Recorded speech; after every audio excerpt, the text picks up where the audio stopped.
మనిషన్నాక కొంచెమైనా చీము నెత్తరు సిగ్గు శరం అనేవి ఉండాలి. మనిషి పుట్టినందుకు కాస్త విలువలనేవి పాటించాలి. లేదంటే మనిషికి చీడపురుగుకు తేడా ఏముంటుంది?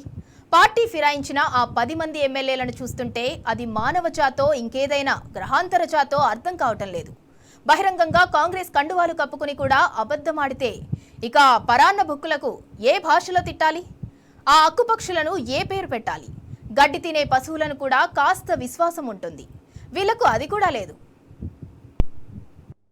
ప్రభుత్వంతో కలిసి పనిచేస్తున్నాం, ముఖ్యమంత్రి గారితో సఖ్యంగా ఉంటున్నాం, ప్రభుత్వ అధికారులతో సఖ్యంగా ఉంటున్నాం, మంత్రులతో సఖ్యంగా ఉంటున్నాం. నేను ఇంకా కాంగ్రెస్ సభ్యత్వం తీసుకోలేదు, బీఆర్ఎస్ కు రాజీనామా చేయలేదు. ఏ పార్టీలో ఉన్నట్టు మరి?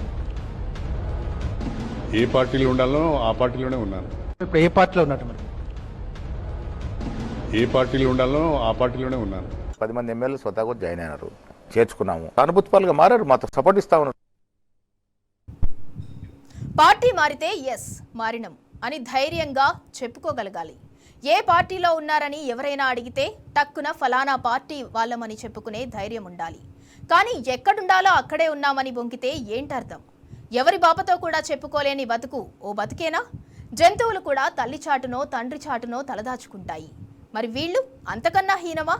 ఎవరి తాలూకో కూడా చెప్పుకోలేని అనాథ బతుకులెందుకు? పోయినామని చెప్పుకోవాలి కదా. ఏ పార్టీలు ఉన్నావా అంటే ఈ పార్టీలు ఉన్నా అని చెప్పుకోవాలి.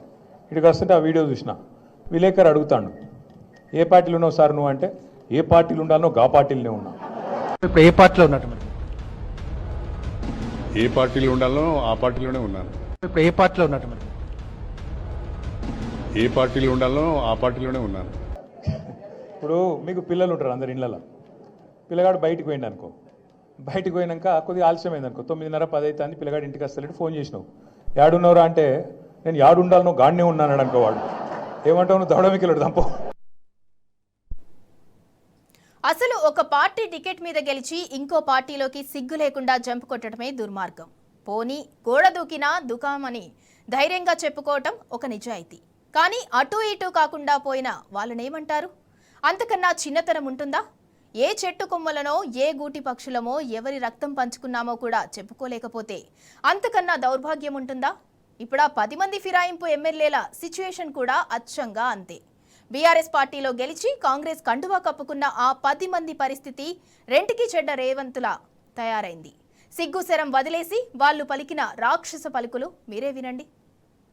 ఎమ్మెల్యేస్ ఇంతమంది రావడానికి కారణం ఏంటి? ఈ రోజు ప్రకాష్ గౌడ్ అని, ఉట్టి ప్రకాష్ గౌడ్ కాదు, నిన్న మొన్న నాతోని దగ్గర 10 మంది ఇంకా మాట్లాడారు. 10 మంది అడిగారు. నేను చెప్పాను, కాంగ్రెస్ పార్టీలో నేను ఉన్నాను కాబట్టి నాకు తెలుసు, కాంగ్రెస్ పార్టీలో స్వేచ్ఛ అనేది మనకు sky is the limit. Congress పార్టీలో మీరు వచ్చి ఎలాంటి ఇబ్బందుల గురి గారు మేము అది బాధ్యత మేము తీసుకుంటాము. ముఖ్యమంత్రి గారిని ఎప్పుడంటప్పుడు కలవచ్చు. కష్టపడ్డ ప్రజలు ఆదరించారు, గెలిచిన. ఇప్పుడు ఆ ప్రజలకు సేవ చేయడానికి కాంగ్రెస్ తోటి కలిసి అభివృద్ధి కోసం కాంగ్రెస్ తోటి కలిసి పనిచేస్తా ఉన్నా. ఈ ప్రభుత్వంతో నియోజకవర్గ అభివృద్ధిని దృష్టిలో పెట్టుకొని నియోజకవర్గ ప్రజల కోరిక మేరకే ఈ రోజు పార్టీలో చేరడం జరిగింది. నా తోటి వచ్చిన మిత్రులకు, ఇంకా రాబోయే వాళ్ళకి అందరికీ నేను ప్రత్యేకంగా ధన్యవాదాలు తెలియజేస్తూ, నేను మళ్ళీ బీఆర్ఎస్ పార్టీలోకి వెళ్తున్నానన్నమాట అబద్దం. ఎందుకంటే ఒక్కసారి నేను డెసిషన్ చేసి భద్రాచలం అభివృద్ధి కొరకు కాంగ్రెస్ పార్టీ అయితే అభివృద్ధి చెందుద్దని ఏదైతే నా గురువు గారు పొంగులేటి శ్రీనివాస్ రెడ్డి గారి ద్వారా నేను కాంగ్రెస్ పార్టీలో జాయిన్ అయ్యాను. గౌరవ ముఖ్యమంత్రి రేవంత్ రెడ్డి గారి ఆశీస్సులతో మరియు తుమ్మల నాగేశ్వర గారి ఆశీస్సులతో, నా గురువు అయిన పొంగులేటి శ్రీనివాస్ రెడ్డి గారి ఆశీస్సులతో, డిప్యూటీ సీఎం బట్టి విక్రమార్క గారి ఆశీస్సులతో భద్రాచలం అభివృద్ధి చెందుద్దని ఆశతో వచ్చాను. అదే ఆశతో ఉన్నాను తప్ప మనం ప్లాన్ చేసుకుని ముందుకెళ్దామని చెప్పి కూడా వారు చెప్పడం జరిగింది. సంతోషంగా స్వీకరించి అన్కండిషనల్ గా నేను నా మిత్రులు, నా శ్రేయభిలాషులు, కార్పొరేటర్స్, సీనియర్ నాయకులు, సహచర మిత్రులందరితో కలిసి ఈరోజు జాయిన్ అవడం జరిగింది. గౌరవ ముఖ్యమంత్రి రేవంత్ రెడ్డి సమక్షంలో ఈరోజు పార్టీ మారడం జరిగింది. రైతుల కష్టాలు తీరాలనే ఆకాంక్షతో నేను ఈరోజు వారి నాయకత్వంలో, రేవంత్ రెడ్డి గారి నాయకత్వంలో కాంగ్రెస్ పార్టీలో వచ్చాం. రేవంత్ రెడ్డి గారు స్వయంగా పిలిచి, అన్న మీరు మా పార్టీలోకి రండి, ప్రభుత్వానికి మీ అనుభవం అవసరం, మీ నియోజకవర్గ అభివృద్ధిని మీరు ఊహించిన దానికంటే బ్రహ్మాండంగా చేద్దామని చెప్పి వారు నన్ను కాంగ్రెస్ పార్టీలోకి ఆహ్వానించడం జరిగింది. ఈ నియోజకవర్గం యొక్క అభివృద్ధిని దృష్టిలో పెట్టుకొని ప్రభుత్వం అండ ఉంటేనే, ప్రభుత్వ సహకారం ఉంటేనే అభివృద్ధి చేయగలుగుతామని ఆలోచించి నేను కాంగ్రెస్ పార్టీలోకి వచ్చి సంవత్సరం కావస్తున్నది.